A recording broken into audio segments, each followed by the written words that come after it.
Hello Heartfelt Creation friends. Today I want to show you how I used the Zig Clean Color Real Brush markers to color this card.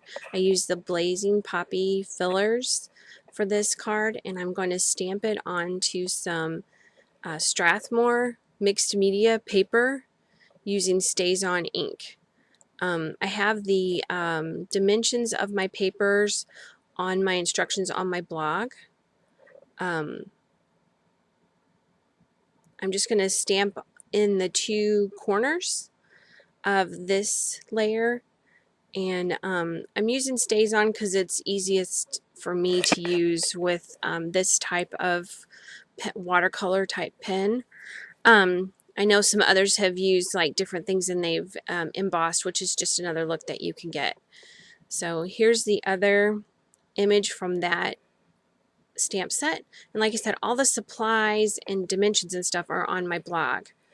Now I'm going to use the green colors that I like for this particular card. I'm showing you the markers that I use. I'm going to use the mid green and I'm going to use the olive green.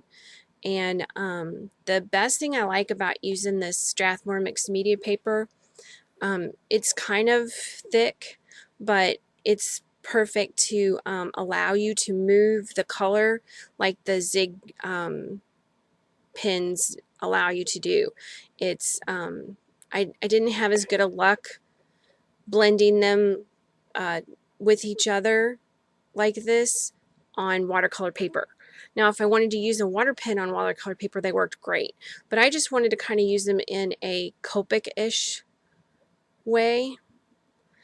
I love how small the Zig brush is, the brush tip, and you can get into some really fine spots. So now I'm using the dark color, and then I'm going to go in and move the dark color around with the lighter green to leave some shadows and get some dimension to these.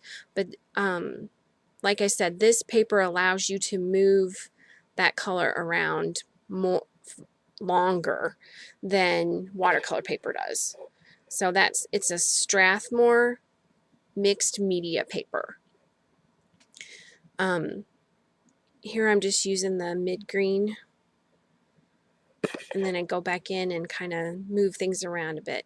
Now I'm using the darkest color. It's deep red, and then I'm going to go through and color.